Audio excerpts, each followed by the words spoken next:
Hello and welcome back to Tonique's Politics Refresh. I am Robert D'Alessandro, as always, and welcome back to my friend Matt. How are you doing, Matt? I'm hanging in there, Robert. Definitely happy to be back on the podcast. This is something I look forward to every single week.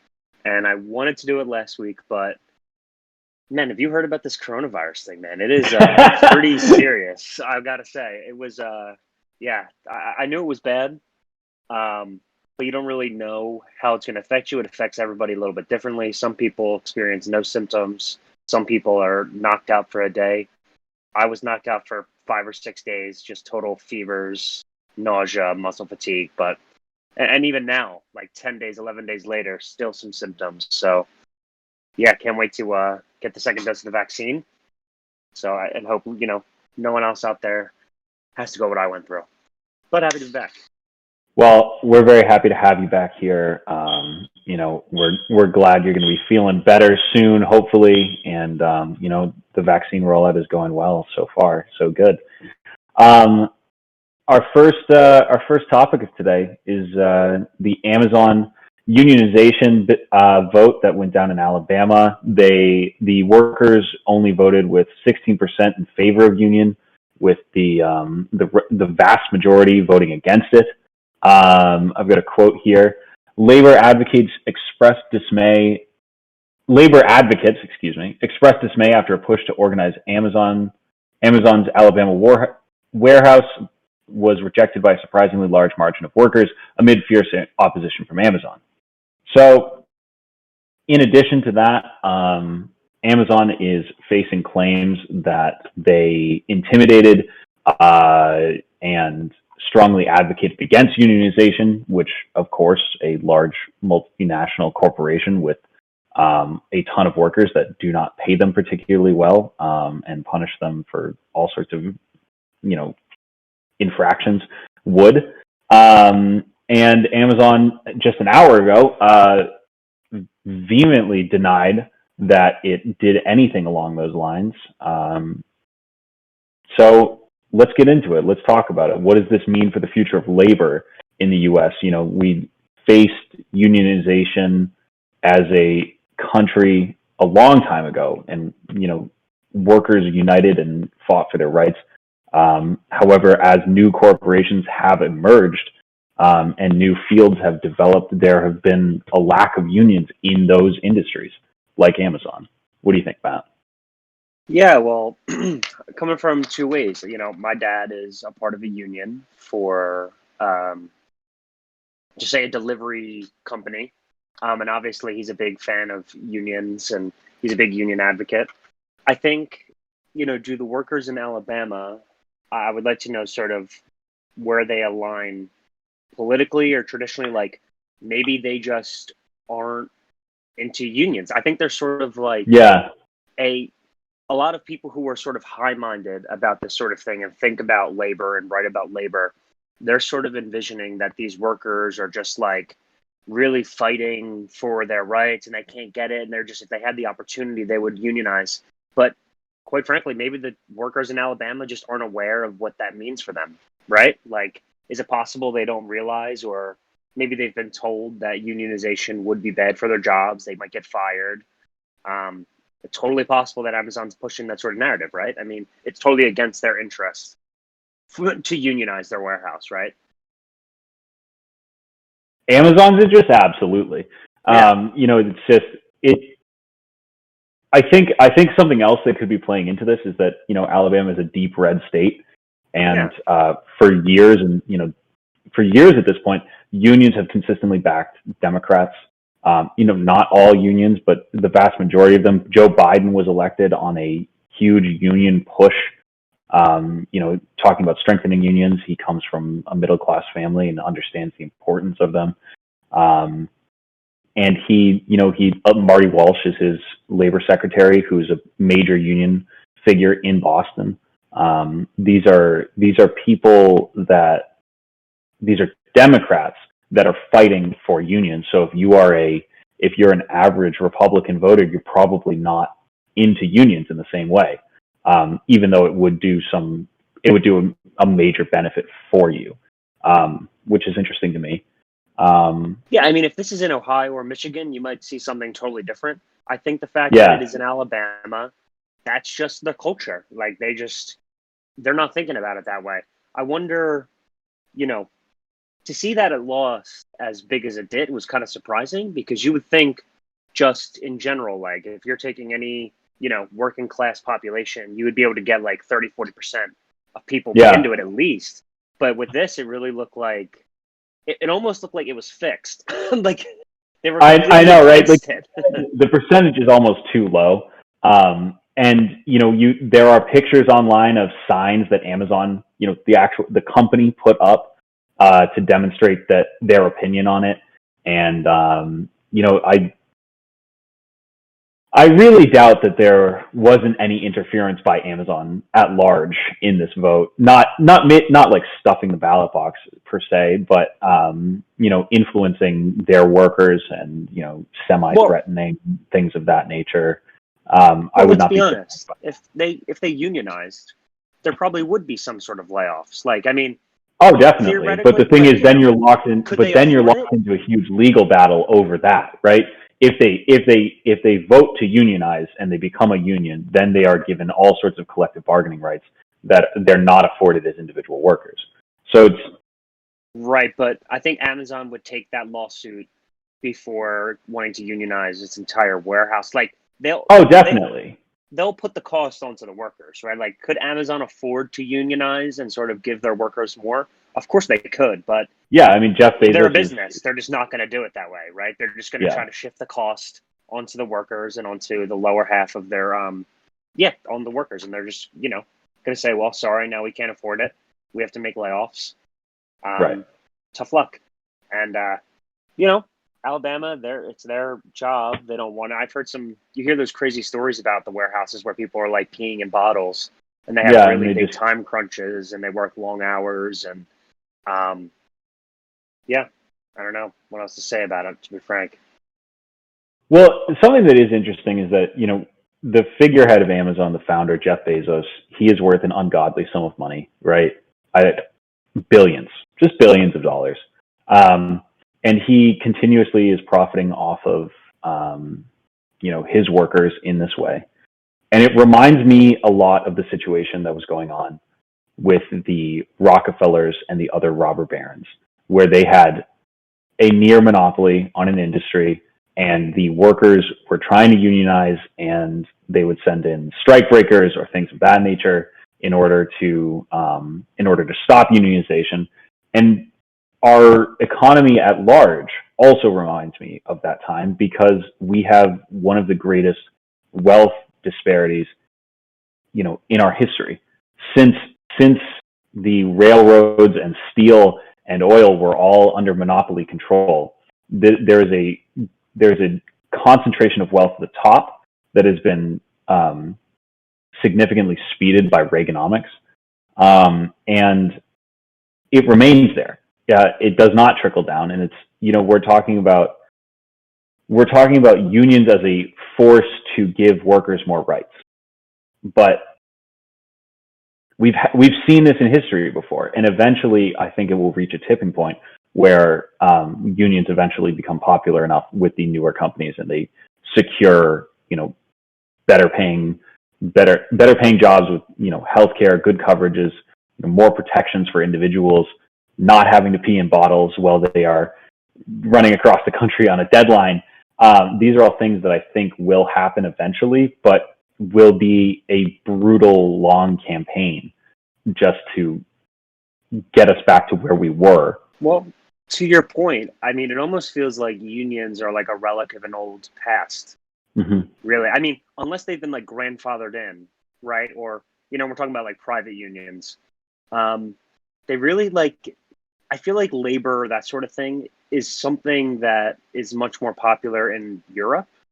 Like in England, there is like that analysis of like class analysis, right, where they focus much more on like the workers and the ruling elite. Like in America, there really just isn't that lens to view politics through. Like people, it's like an old Republican adage, like poor people in America think they're just going to be millionaires someday, right? Like They're just Well, it's down not on their only luck. that, but also like the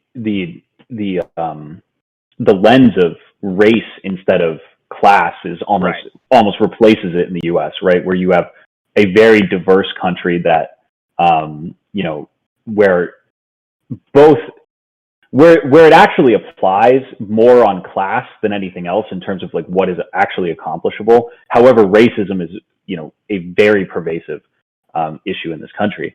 So it's often argued by progressives that if they could just unite white and black working class members of America, then they could finally achieve the reforms that they wanted. However, other more nefarious people try to like consistently aggravate those tensions and pit those two groups against each other to remain on top.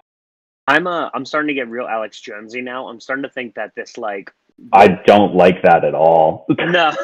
Like, hear me out. I really this sort of this thing that we've been going through in our culture, this woke thing where race is really becoming the lens to which every single interaction between us is occurring. When you're correct, I think a lot of the times if you step back, or maybe I think this is the point that you're making, it's mostly class that you're looking at. It's mostly well, that's the way we should be looking at it, because if you want to advance, I mean, don't get me wrong, there are certain issues that the lens of race actually you need to examine, because there is extreme disadvantages for the problem.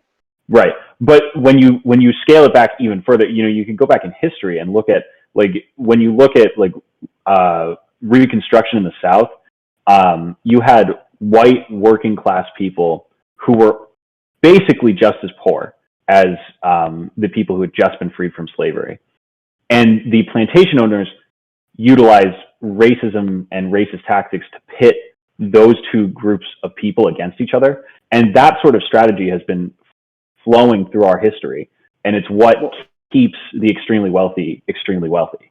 Well, and think about this. So in 2008, when you had movements like Occupy Wall Street, right, you sort of finally had people from the right-wing anarchist libertarians to left-wing progressives all coming together and say, okay, the game is rigged.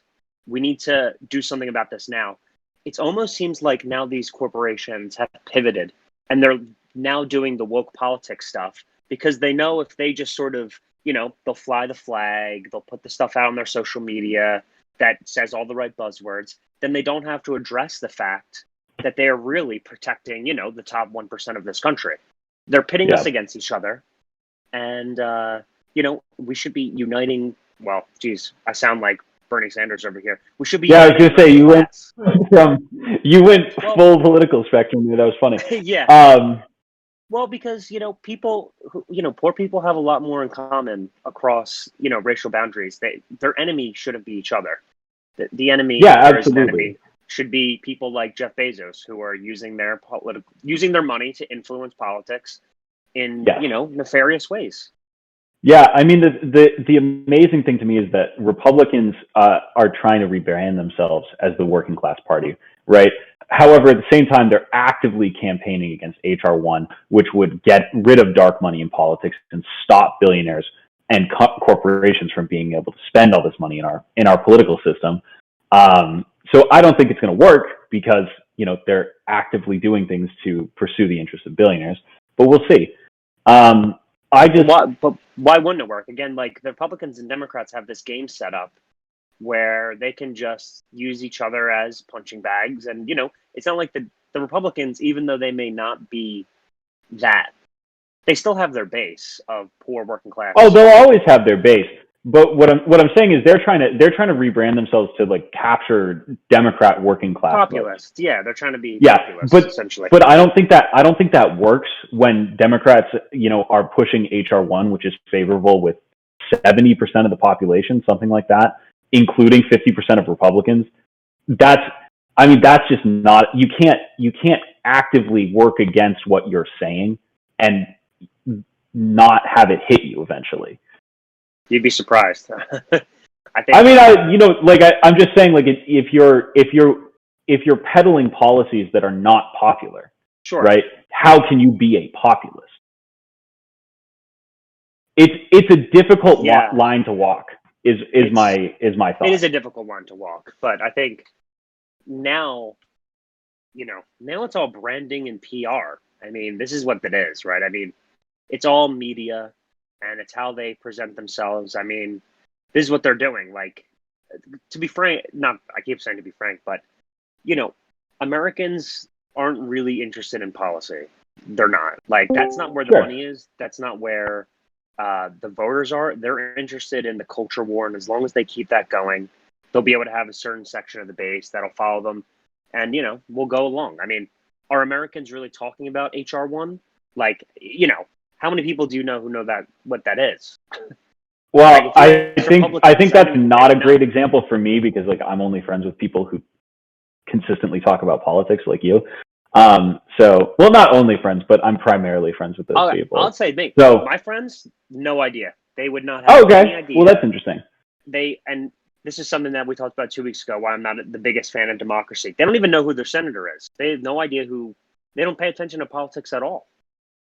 Many people don't pay attention to politics at all. Yeah. But the thing is, you say this as if it's a bad thing. However, we just had like the election with the highest turnout of all time. Political engagement is at an all-time high from minority races in this country, as well as youth. There are signs that our citizenry is getting more involved, and I think that's fantastic. Which is why you see right now a huge push by Republicans to try to stop that, because they hate the idea of more people voting, because they know that they're going to get voted out of office. Well, I mean, not many people are high information voters. Like, most people are one issue voters. They pay attention 2 weeks before the election, and presidential elections are this big event, obviously. And the last one we had was so popular because Donald Trump was so polarizing. No one liked him. Yeah, polarizing, frankly. But will that continue? Will more and more people continue to be engaged in politics? I don't know. I think there's a strong connection between voting for the first time and continuing to vote for the rest of your life. I think that, or maybe not in every election, but I think certainly, like, if you vote once, you are much more likely to vote again. I also do not think, Donald Trump fueled voter turnout, but he fueled voter turnout also against him. So the people that, came out and voted for Joe Biden, if you are a former Republican from the suburbs who just couldn't stand Trump, right? And you witness Joe Biden basically oversee a vaccine rollout in our country that's, by all accounts, going very well. You see him pass spending on COVID and, a hypothetical infrastructure bill that's coming up. And both of those things do wonders for the economy. The stock market's at an all-time high if you're partially invested in that. Those are all good things. Those are things that change the electorate around away from Republicans in a significant way. Well, this is the thing, because I saw something on Twitter the other day, and it wasn't anyone super popular. It just got me.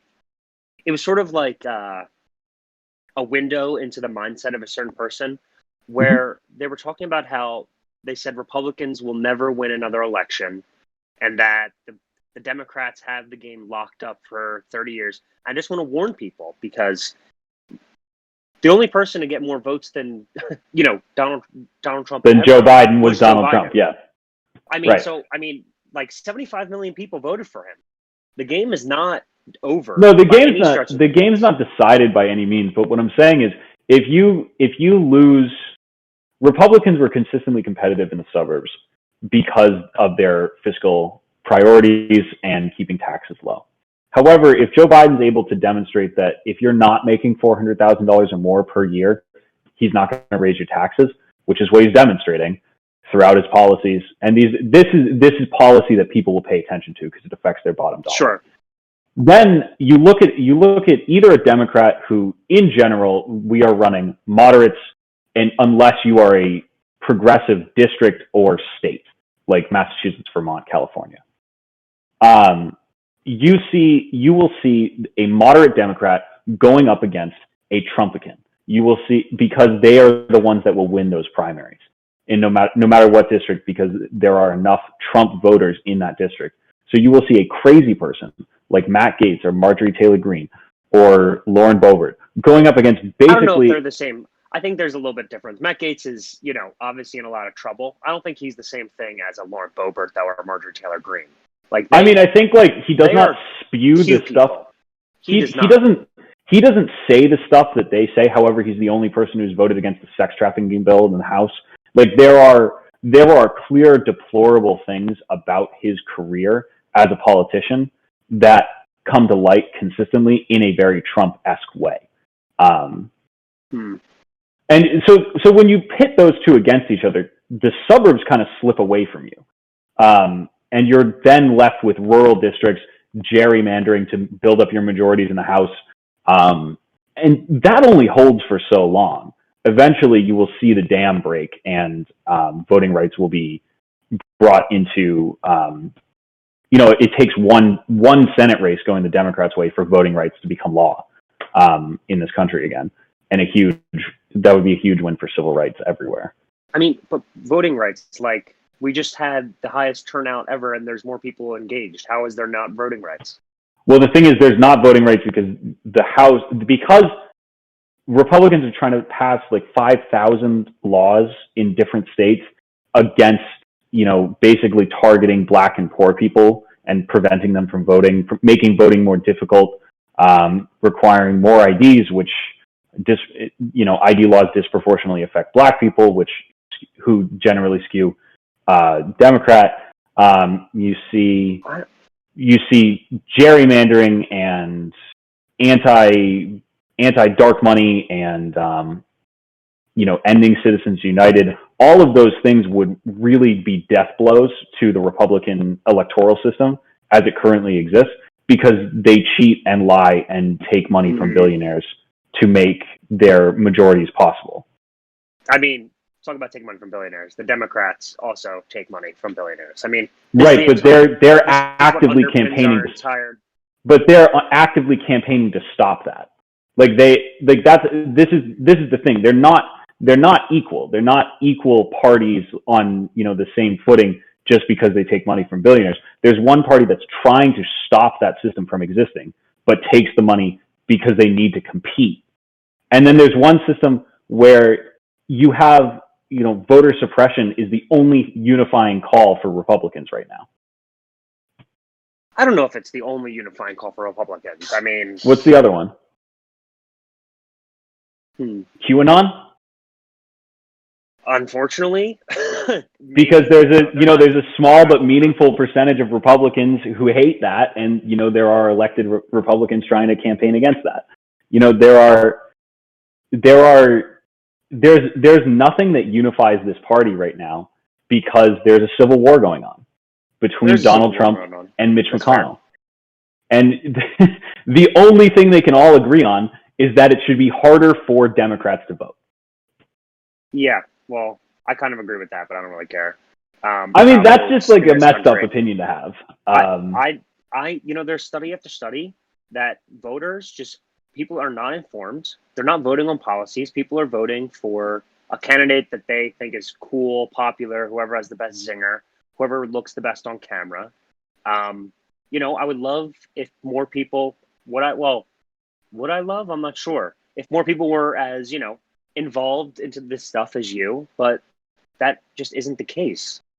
I mean, the thing is, democracy has long been heralded as the best political system out of a whole bunch of terrible options. There is no system better, because anything that takes representation away from the people results in the people being exploited, killed, authoritarians mismanaging the country. Communism doesn't work. Authoritarianism does not work in a way that anyone should be comfortable with. Yes, you might be able to, if you are an autocrat, you might be able to react faster to things. You might be able to do faster things. However, you are also much more likely to commit human rights violations and oppress your citizenry. So it's all democracy turns into, inevitably, and this is something from the Italian school of political theory, Robert Mischel's. It's the iron law of oligarchy. And that's what democracies inevitably turn into, because these are the people who have the means to get elected, are the people who have rich, powerful friends. They're connected. They can afford to, take the cost of running. And all democracies end up like the United States. The United States is an oligarchy. It's not, I think that is a deeply cynical view to hold, but I think I respect your right to hold it because we have rights in this country, which most other countries do not have because we're a democracy founded upon freedom of speech and other rights. Sure, I guess. I mean, there's something to be said, and I understand it is a very privilege to be able to live in America, obviously, because I mean, the thing is, in other countries, in Russia, you couldn't say that, right? Like, Russia's an oligarchical, is that? Oligarchic, I think, right? Oligarchic system, and you wouldn't be able to say that on this podcast. Yeah, well, they all are. Inevitably, governments just turn into oligarchies. That's just who it is. That's why, we have these families in the United States. It's very cynical, I understand. The Clinton family, the Kennedys, Biden now is rich, powerful guy who got his start by helping credit card companies in Delaware skirt laws.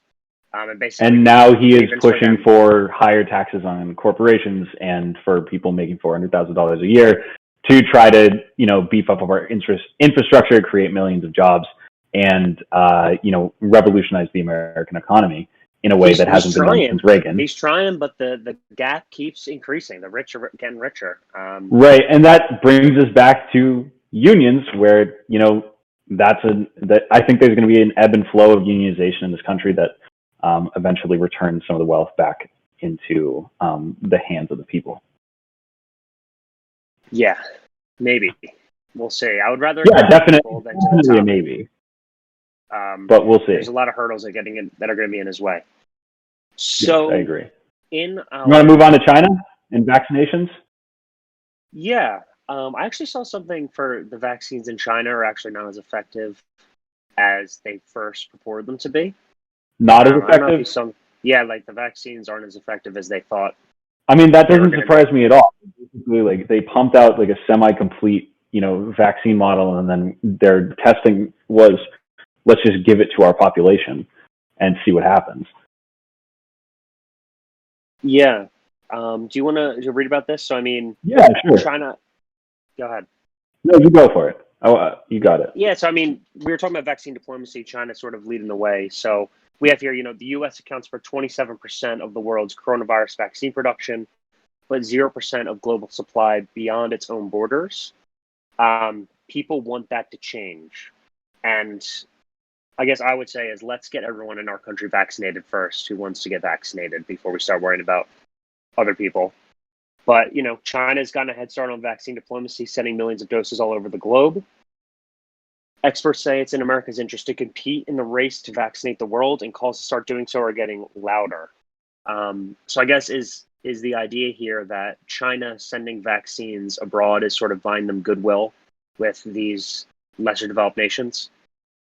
I think it certainly is, and I think the calls for the U.S. to, as soon as it is possible, start exporting our more effective, more tested, safer vaccinations all over the world. I think that's key for a couple reasons. First of all, like you mentioned, that will buy us goodwill. It will, signal to the world we are back on the world stage after years with Donald Trump, where we were protectionist but also antagonistic somehow. And it will also secure the global economy because, again, all it takes is a variant to emerge that is vaccine resistant, and we are back to square one, no matter what. So, I think that Samantha Power actually summed it up quite nicely in a foreign affairs. What was that head shake? Oh, I don't like Samantha Power. Obviously. Okay. Well, she summed it up quite nicely in a foreign affairs piece where she talked about how the U.S. is the only country that is able to actually orchestrate and distribute this vaccine across the world. And I think that's correct. Just because China is sending those millions of doses all over the place, they might not necessarily, they don't have the reach, they don't have the ability of the U.S. to do so. and in the same way. And I think even if we wait until, we're looking at August for 70% vaccine of the U.S., I think that would be a fine time to start to send doses across the world. And right now, what we should be doing is laying down the infrastructure and the groundwork to be able to do so. So it's getting freezers and things of that nature, like setting up supply chains to come in 3 months.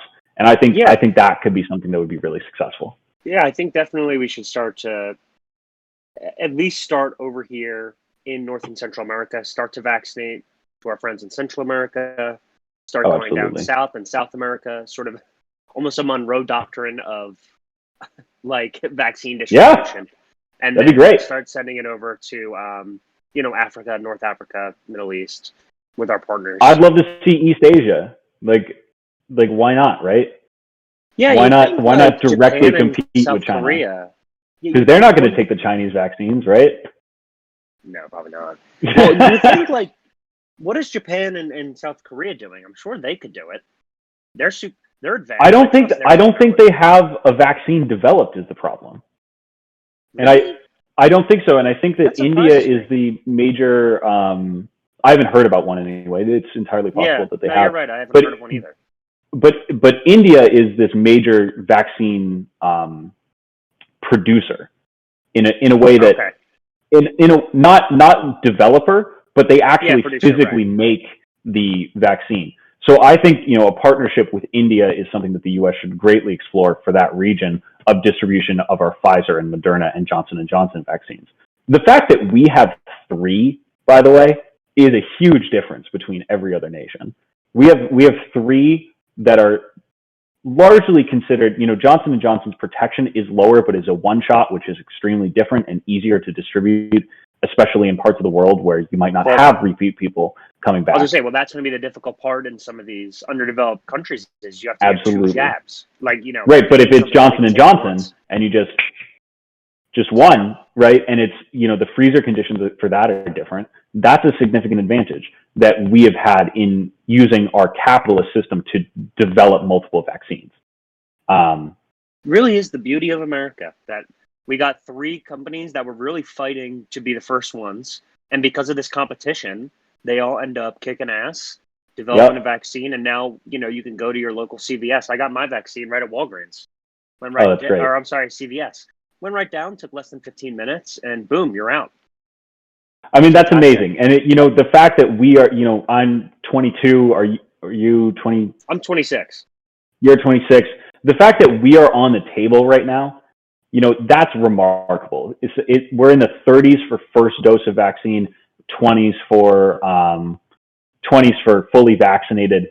That's 3rd in the world, and we were starting at almost nothing when Trump left. Right. Well, I gotta say, in defense of Trump, because I did write a little bit about this for Tonique, he's the one that originally went to CVS and Walgreens and sort of laid the groundwork and said, we have to make sure that people can just walk into these places and build that state partnership to say, CVS and Walgreens, you guys are going to be the ones to do this. Really fast track with Operation Warp Speed. It's not the problem with this is. He just stopped the job for 3 months. So yes, the problem is he did. Trump. It was what? The problem is it's not. Warp Speed would have happened under any administration because that's also the top of the. This is the top of the. It's the only issue. Just getting our mind. Yeah. What are we going to do? How are we going to do this? And he's the one that signs it. But it was really forward thinking of people in the government to do this sort of thing and build those partnerships with local pharmacies so people would be able to go down and get their jabs as soon as possible. I think that, I'm just really impressed by the rollout. When I went into my vaccine distribution center, there were so many people. They were all really nice. They were working long hours just to get everyone healthy. And it was a consistent flow, good social distancing, everyone wearing a mask. It just made me happy. It felt like the beginning of the end.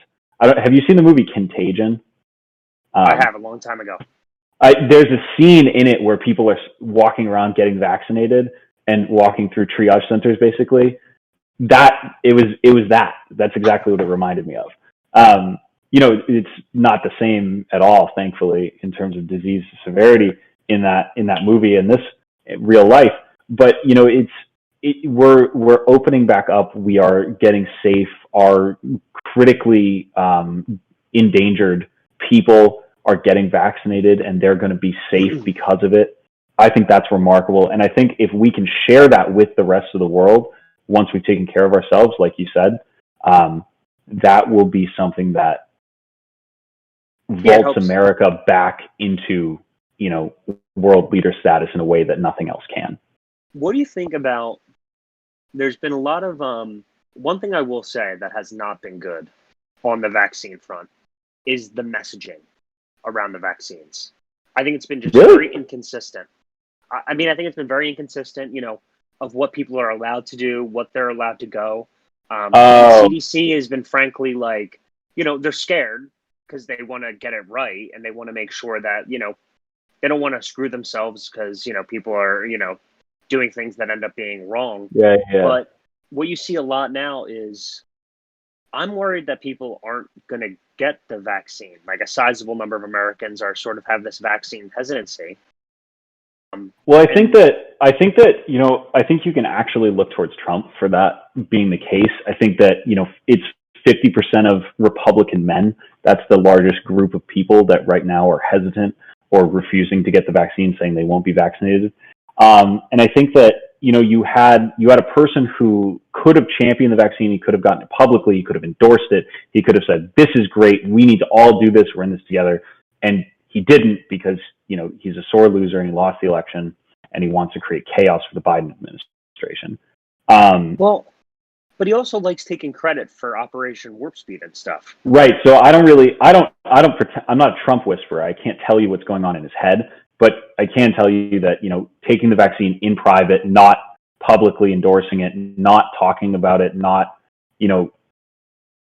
engaging in a, even a public tour to promote the vaccine, that, if he wants to take credit for it, like, fine, but, get your people, the ones that are hesitant, the ones that do not want to be vaccinated, they are the Trump supporters. They are those people, writ large. There are, there's a variety of people that hold this opinion.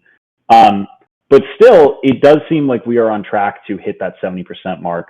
And I think also what you're going to see is you're going to see a disparity between different places of the country. I think the coasts, and I think that blue controlled states are going to be well vaccinated. They're going to be open. They're going to be happy.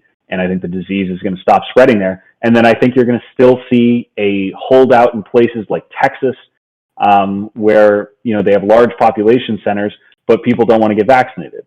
And that's a risk for a variant developing, of course. But also at the same time, it's just horrible because there are, the health benefits of taking the vaccine vastly outweigh any potential issues. And if you just keep going on this path, right, where you have people reluctant to get the vaccine, you have anti-vaxxers there, Bill Gates is coming to microchip you. It's crazy, but that's also synonymous with what the Republican Party has become in recent years. They are the party of QAnon. They are the party of conspiracy theories. The election was stolen, and this all fits like a glove for them. However, it's a nightmare for Republican politicians and the country at large. Yeah, because, Republican voters also tend to be older populations, and they're the people who need the vaccine.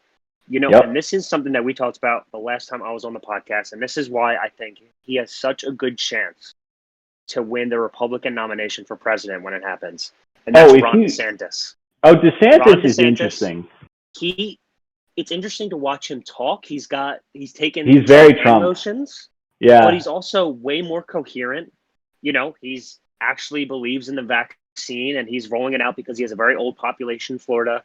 So he's making sure that they can get vaccinated. His policies, Florida is kind of confusing people. Why is the state open, but their cases have really gone down? Like, there's not this huge problem in Florida. I mean, I think a lot of it Is the I mean, sun because outside? it's an outdoor state. Yeah, it's not like DeSantis is doing any magic. He's just, there just happens to be it's a hot state. I think, but his handling of it as a Republican is going to propel him in Republican circles to be the guy. Interesting. I think the guy is still going to be Trump. I don't think he's going to run again. I do. I think he's going to run again. I really hope not. If for no other reason, I think he needs the money. I think he's going to. I really do. I think he needs that political donation. Really? Yeah, I do. He's starting his social media. Right, but I think once he gets back on social media, he'll have that taste. You know what I mean? He'll have the taste of the political power he used to have. I think he hated being president. I think he hated doing the job, but I think he loved all the perks that came with it. And I think he'll probably want that back. And also, he'll just sow confusion into the whole race, where you'll probably have one Trump candidate, right, running against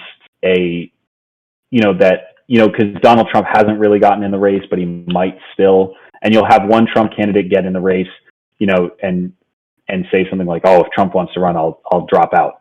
But if not, I'm going to stay in and win this thing for America, make America great again," or whatever. Well, until this most recent controversy, a lot of people thought that was going to be Matt Gaetz.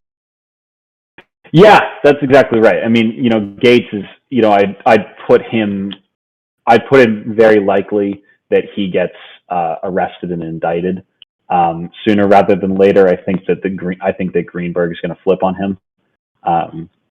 But back to this hypothetical race that I'm describing that probably won't come true because, it's hypothetical. I think that you'll have an anti-Trump candidate running. I think you'll have someone, who appeals to traditional conservatives and can win in states where Trump, the Trump voters might not actually make up a majority of the Republican primary voters. And he'll try to compete that way. They're going to end up being, I think DeSantis would have the best chance, but I think that it's going to come down to they're going to run Nikki Haley, and I can't stand. I think they're going to run Nikki Haley too. I think Tim Scott might run too. Tim Scott's a nice guy. I mean, he's not like super headliney, like says anything super crazy. He'll probably run. I don't know if he could necessarily win the nomination though. I don't know if he can win the primary. I think he's a better general candidate than a primary candidate. You know what I mean? I was watching an interview with Nikki Haley, and I can't stand her because she's a board member of Boeing. She was just totally she totally used it was total military industrial complex 101, where she's the governor of South Carolina, she gets all the contracts for the Boeing, goes and joins Trump administration, becomes the UN ambassador, quits, and totally flips that into a board seat at Boeing. Yeah. Classic, revolving door politics. Of course. But she was giving an interview with Ben Shapiro. Oh, I hate Ben Shapiro. I had to listen to it because I was like, "This is what the people are listening to." He's super. Yeah, popular. I read Fox News every once in a while just to you have to know what's going on. Yeah, you have to know what they're thinking. But totally. Her view of America is just so fourth grade level, history book, where she's literally the founding fathers created a constitution to make everyone equal, Ben. And you're like, dude, I well, what about the 3/5 compromise, bud? Exactly. It's I mean, I literally was like, Nikki Haley, you were talking to, she's very boomer. And I just can't. Well, I mean, that's the thing. There is no candidate that can recapture some of the, more moderate and independent and, regular conservatives that Trump put off, while also continuing to maintain the fire of Trump, right? Of that kind of crazy base that he has. That's the issue in finding a candidate. I think DeSantis, you're right. I think that's probably the best fit. But we'll see. Yeah, and I think it's good. Yeah, it's 3 years. It's a long time. But I could also see DeSantis. DeSantis actually strikes me as particularly smart. If someone I disagree with on most issues, I do think I could see him sitting out 24 and going 28 if he wanted to. just because, 24, if Biden it remains popular, if the vaccine distribution goes well, if COVID is defeated, if the stock market's still high, no major recession, economic crisis, this is a recipe for a repeat term. Just, historically speaking, it is. Yeah.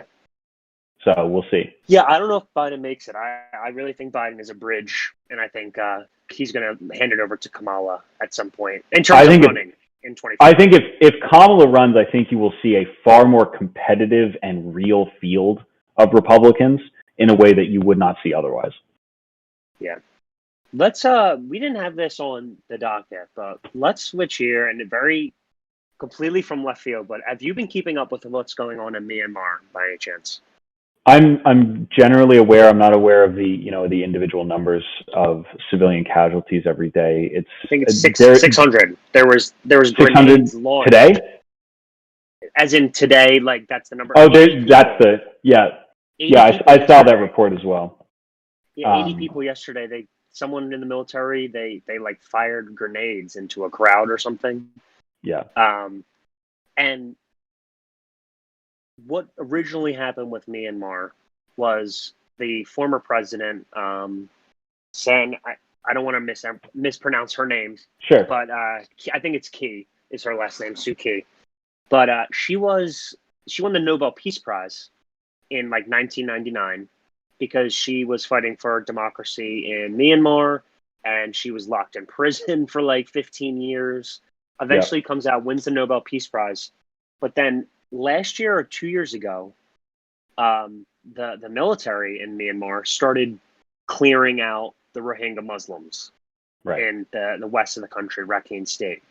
Yes. And it's this weird, like, you want to talk about a fall from grace, winning the Nobel Peace Prize to then being at the ICC on trial for accusations of genocide. Well, it's interesting, right? Because I think this coup has demonstrated that she did not hold the political power necessary to stop the military from doing that. They removed her in this coup.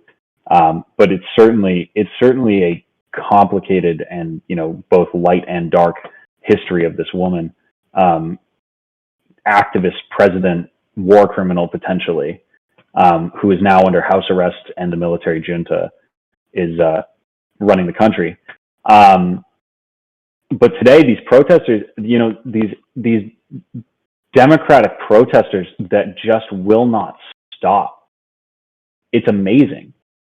Because once they stop, absolutely, then the military just consolidates power. Like, I mean, if you're going to reverse a coup, it has to be quick. It's got to be right. Yes, if you're going to reverse a coup, it has to be immediate. But CNN, I think they had a correspondent go and question one of the lead generals about what is going on, and he gave these very, nothing's going on answers. It's disheartening to see, a budding democracy so hindered and, attacked by the military of their country. But this is something that's happened throughout history, and it's an ebb and flow of the power of the people versus the power of the establishment, the power of military. I don't know what's going to happen there, but I'm worried. Well, the longer that they are in power, the more likely that surrounding countries will start to accept them and work with them, as being the only people who are in town. It is really sad, obviously. I mean, giant groups of protesters are just firing live ammunition into it, and they're not letting any observers. It was right. You were right. It was CNN and also the Washington Post. They got taken on like a North Korea style tour where like they take you to certain places in the country. Yeah, that they have like locked down. Yeah. Yeah, that they have locked down. They followed them like with every footstep. But the guy who is now the current military junta said they're going to hold elections in a year after the emergency goes down. And, that's just not going to happen. And it's like the emergency that you created. Oh, they might have them. I mean, Sisi in Egypt is elected every year. Sure. Or not every year, but every election cycle.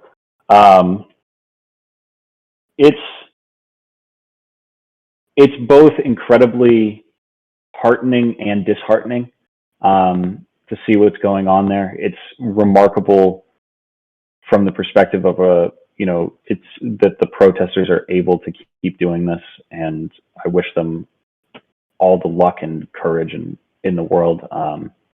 But it breaks my heart every time I read a new headline about that. Yeah, well, they're starting to form rebel groups in Myanmar. The different ethnicities are starting to form their own militias, and they're sort of starting to fight back now. And so what you could see in Myanmar in the next few months is full-blown civil war, really breakdown of norms. Well, I mean, if you were launching grenades into that's war. Into a peaceful protest, you will stir up enough resentment and hate and disillusionment of the government to create rebel groups like that. Once you cross that line of live fire into protesters in a very public arena, that even though it's not public to the world in the same way, I'm sure there are many more casualties that are unreported in the world than there currently are. You alienate your population from your government in a way that is potentially fatal to any new government. Yeah, and you saw this happen in Syria, right? Like, as soon as they started killing protesters in Syria, the entire country broke down into civil war. And what we really don't need is another Syria in Asia. Well, it'll be interesting. Terrible. We'll back one side and we'll probably back the other, unless we both end up backing the protest. I don't think the U.S. will back the military government. Yeah, I don't think so. I haven't seen anything with I haven't seen any other countries, even like China. I haven't either. I think the situation is too. I mean, I know that the U.S.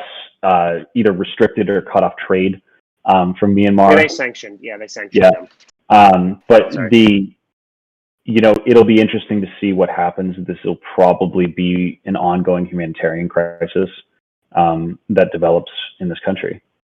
I mean, there was 400,000 refugees, the Rohingya, going into Bangladesh. Yeah. And now, you're right. It already was one. It was already a genocide, and then they, this happened. Yeah. Well, I think that is all the time we have for today. Matt, I'm so glad you were back with us this week. Thank you. As always. Good to be back. Yeah, well, we're glad to have you back. As always, I'm Robert Del Sandro. Thanks for checking out Lapsonique's Politic Refresh. Have a good one. See you next week.